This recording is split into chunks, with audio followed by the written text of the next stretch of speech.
Hi there mga beloved kong soulmates, kumusta po kayong lahat? Nandito mo po yung lingkod rin sa Tarot Channel para bigyan po kayo ng isang soulful, meaningful tarot reading. Dito lamang po sa inyo lagi na abangan. Sinusubaybayan ang pinakamahal rin sa Tarot Channel. Sige po, ating reading ngayon ay para sa ating mga pinakamahal na nasa sign ng Scorpio. Sun, Moon, Rising, Venus sign para sa inyo to Scorpio. Ito mega shoutout po sa lahat nating soulmates sa buong Pilipinas at sa buong mundo na laging nanonood, nakaabang at nagbibigay ng nakakataba sa puso na komento at suporta. Maraming salamat po sa inyo. I hope and I pray na nasa mabuti kayong kalagayan. You're healthy, you're safe, and of course, you're happy. Sige po. Kapag bago po kayo sa ating channel at nagustuhan niyo po or nakaresonate po kayo sa ating reading, huwag niyo pong kalimutan na mag-comment, like and share na rin po, of course. Don't hesitate to subscribe our channel. Sige, last one shuffle for you, Scorpio. Sun, Moon, Rising, and Venus sign. Sige, kunin na natin ang yung 10 baraha, Scorpio.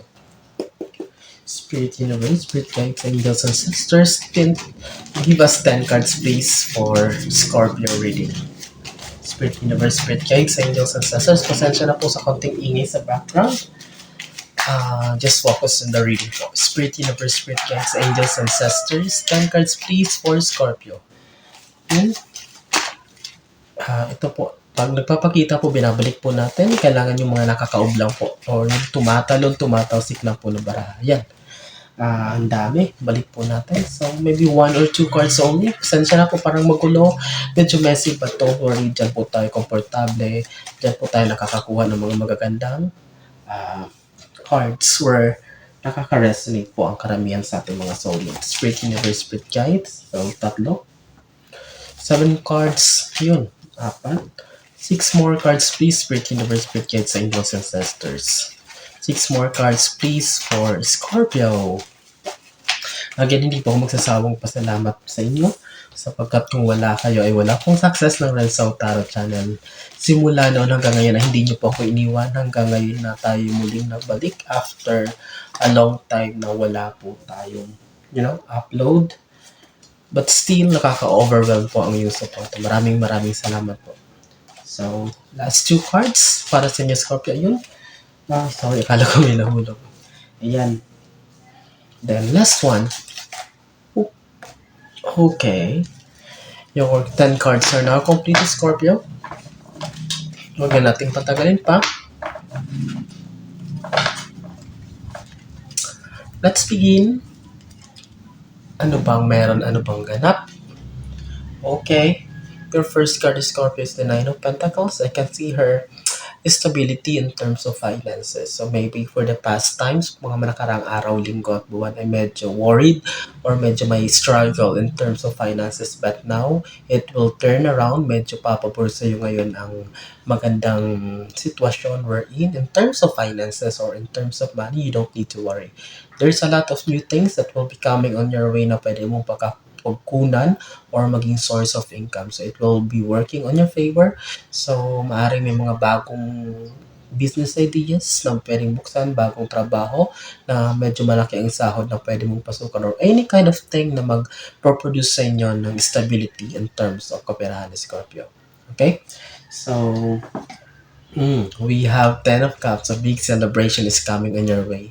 Claim it to Scorpio, so maybe you're waiting for a big sign.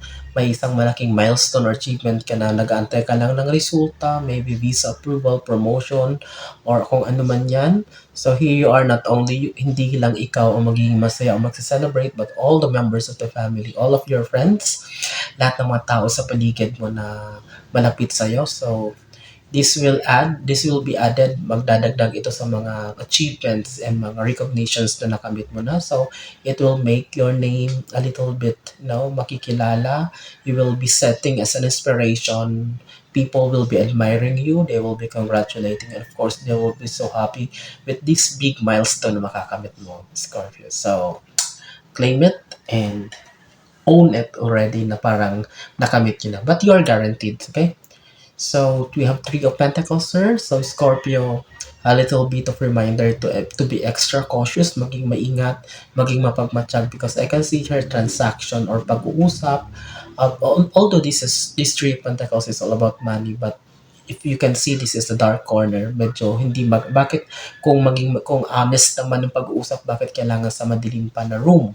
Okay, so why not in a bright place, 'di ba? So maybe there are some offerings that will be coming on your way, but it's too good to be true. Maganda, magaling magsalita, matamis ang dila. But later on, it will cause you trouble kasi baka mamaya hindi masyadong napag-isipan, nadala ka lang. So Scorpio, maging maingat dito. So lalong panahon ngayon, napakaraming mga, scammer, maraming manloloko. So they are doing their best. They don't care what will be the feeling, yung mararamdaman ng mga taong naloloko na lang. Sa kanila lang ay umingkam lang sila, at least makakuha lang sila ng pera. So they are not doing things kahit sa mabuting paraan. Kahit gumagawa na lang sila ng masama, they don't care as long as they can gain or makakuha sila ng pera. But don't worry, because the karma will, hindi papabaya ang universe sa karma. But yun, maging maingat lang sa mga offerings, sa mga transactions, or maybe business proposals for you or whatsoever na maaring too good to be true. So, meron kang Page of Swords. So, Scorpio, you will be facing life filled with so much confidence. So, maging malinaw lang sa mga sasabihin, maging malinaw lang. Kung merong sabihin, you need to talk it or to tell it directly. Wag nang masyadong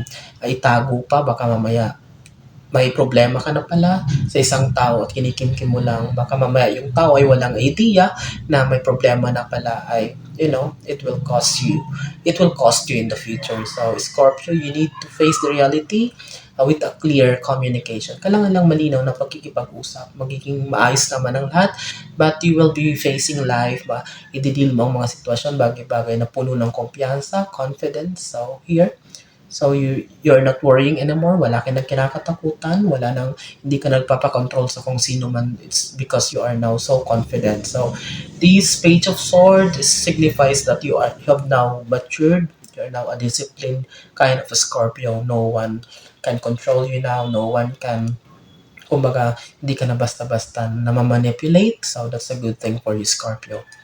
So let's continue. We have here Emperor. So I can see her manifestations, a lot of wishes.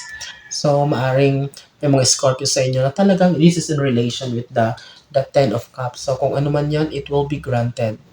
200% sure, because this Emperor card signifies also wish being granted, success, prosperity, achievement. So kung ano man yan na inaantay nyo, yung iba Scorpio nakamit na ito, congratulations with that. So I am congratulating you also in advance. Panghawakan mo to, claim mo to, Scorpio. This Emperor card is a very beautiful card that assures you that kung ano man yung inaantay mo, it will be given to you in the universe perfect time, and of course it will make you so happy, contented. At the same time, it will elevate your life. Okay, so let's continue.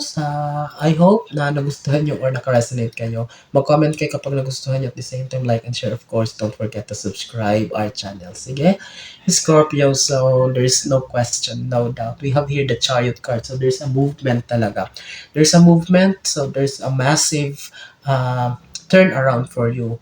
But itong movement na to, or may kinalaman din dito kasi magkatapat sila nitong Nine of Pentacles, kapirahan. So talagang mag-aangat or talagang magaganda, mag-i-improve ang yung sitwasyon, Scorpio, na may kinalaman sa kapirahan. So sabi ko nga, so in terms of may travel din sa inyo, maybe you're planning for a travel. If you don't have, maybe sa trabaho, ipapadala kayo sa mga ibang lugar, seminars. So kung ano man yan, it's all about movement. If you're waiting for a result of promotion that will elevate your position, 200%, 500% guaranteed that it will be granted for you. So good news. Kung ano man you're waiting for a good news, for a sign, if you're waiting, kung mapanood mo to, so claim it, Scorpio. So anything that will give you good news in the upcoming days. So ito na yung inaantay mo. Huwag ka nang dalawang isip pa, huwag tanggalin mo yung mga doubts mo, it will be given for you, Scorpio. So we have here Five of Pentacles. So a little bit discipline. Sabi ko nga, di ba, dahil maganda ang magiging stability ng kapirahan mo. So this Five of Pentacles is a reminder for you, Scorpio, to be wise in terms of management ng kapirahan. Kasi ito, snow. So it means na, di ba, pag snow or malamig ang panahon, medyo matumal ang mga bagay-bagay. So although mahirap na. So, kailangan na talagang hold on your purse. So, kailangan lang talagang i-track or i-monitor yan yung paglabas at pagpasok na yung kaperahan for you to be aware sa paggastos. But this is also in relation doon sa mga Scorpio na nagtatrabaho sa mga malamig na lugar, or maybe you're working in countries like European countries, English countries, Australia, Canada, or kung saan man, na at least I can say that you are in a good track, nasa tamang lugar ka. So just keep on grinding. Wag lang kalimutan na magpahinga ng konti, but it will give you, kung nasaan ka man ngayon, that's a good choice because will give you stability in terms of money or finances. It will improve your life, not only yourself, but your family members here. So, ito, it will give you happiness and contentment also, Scorpio. Oh, we have here the strength card, so you don't need to worry sa bawat araw na tinatahak ng buhay, Scorpio. The universe is sending a message for you to be strong. The universe will be giving you enough strength. So we have a Leo energy here. So wala kang mga bagay na hindi kakayanin, Scorpio. Kita mo, mapapaamo mong isang mabangis na hayop. So here, look at the background. So yellow sa color of joy, you have the infinity at your head. So it means na talagang yung abundance ay magtutuloy-tuloy. Pagpasok sa iyo ng mga gandang balita, mga magagandang positibong mga results. So just claim it. So everything will be easy for you. Magiging magaan ang lahat para sa iyo. So the universe, don't worry because you can ace everything with full confidence. Huwag kang matakot. Tanggalin mo yung doubts mo and frustrations, disappointments. So kung ma-disappoint ka man sa mga resulta ng mga bagay-bagay, so of course that will pass. Hindi lahat ng bagay ay makukuha natin sa gusto natin na paraan. I can see here, itong barahan na susunod to is a devil card. I will cover this one. So magkatapat siya ng page of swords. So ang gusto kong sabihin dito, di ba sinabi ko sa page of swords, maging malinaw lang sa communication, sa pagkikipag-usap. Kung may konting gusot or may konting problema kang kaharapin, kailangan mabilis ang action at pag-usapan agad ito. It's because here, the devil card, it signifies that maybe it could cause you something in trouble. Di ba sinabi ko, baka mapasama ka dito, mapahama ka dito, Scorpio. Maging maingat sa mga salitang bibitawan, maging maingat sa mga informasyon, mga controversial things na baka mamaya you just need to keep it to yourself. Hindi mo na pwedeng ipagsabi pa sa iba. At baka mamaya lumala ang sitwasyon, okay? Lalo na this year, emotions ang dapat kontrolin because this fire horse brings so much, fire. Kapag yung parehong yung emotion ay mataas, ay magbanggaan, magsalpukan, of course, it will cause, mas lalong lalala. So, kailangan, you just need to take it slow, maging marahan sa mga salitang bibitawan. But this devil signifies that kung hindi mo magawan agad ng paraan ang mga bagay-bagay, but in terms of communication, miscommunication, it will, pwede kang mailagay nito sa alanganin, Scorpio. Okay? Then, tapusin natin ang iyong napakagandang reading, Scorpio, with this 10th and last card na 10 of Wands. Okay? Magbubunga ang lahat ng sakripisyo mo. Although medyo napapatanong ka sa sarili mo, bakit parang sa akin nakasalalay ang lahat, pasan ko ang daigdig. But don't worry kasi that's a blessing for you. The universe is not blind. Hindi siya bulag para hindi makita lahat ng sakripisyo mo. Scorpio, ikaw yung leader, ikaw ang inaasahan ng pamilya mo, ikaw ang inaasahan ng workplace mo. Magaling ka, talented ka, you have a very good heart, that's why. But kung minsan nagsiself-pity kayo na parang bakit ako na lang lahat, ba't parang ako nang lahat umaako. But don't worry kasi may kapalit yan. Makikita mo, although inaako mo ang lahat, makikita mo may unti-unting mga bunga, mga dahon na tumutubo. It means that it will give you a blessing in disguise for you. Okay, Scorpio, parte yan, mapapagod, mapapatanong ka sa sarili mo, but isipin mo yung kapalit ni universe na ibibigay nito sa iyo sa pagsasakripisyo mo sa lahat ng mga pagod na ibinuhos mo, lalong-lalo na ikaw yung breadwinner or parang inaako mo ang lahat ng sakripisyo. But all in all, this is a very beautiful reading. I hope and I pray na marami na sa sign ng Scorpio ang makapanood nito ngayon. At kapag naka-resonate po kayo o nagustuhan yung ating reading, mga pinamahal kong soulmates, ay huwag niyong kalimutan mag-comment, okay? Like and share, napakahalaga po ng like and share. And of course, ang pag-subscribe po sa ating channel. Maraming salamat sa inyong walang sawang tiwala, support at pagmamahal. Hanggang sa susunod nating pagsasama, nasa mo kayo ay naroon, ano man ginagawa niyo. Mag-ingat kayo lagi. God bless us all.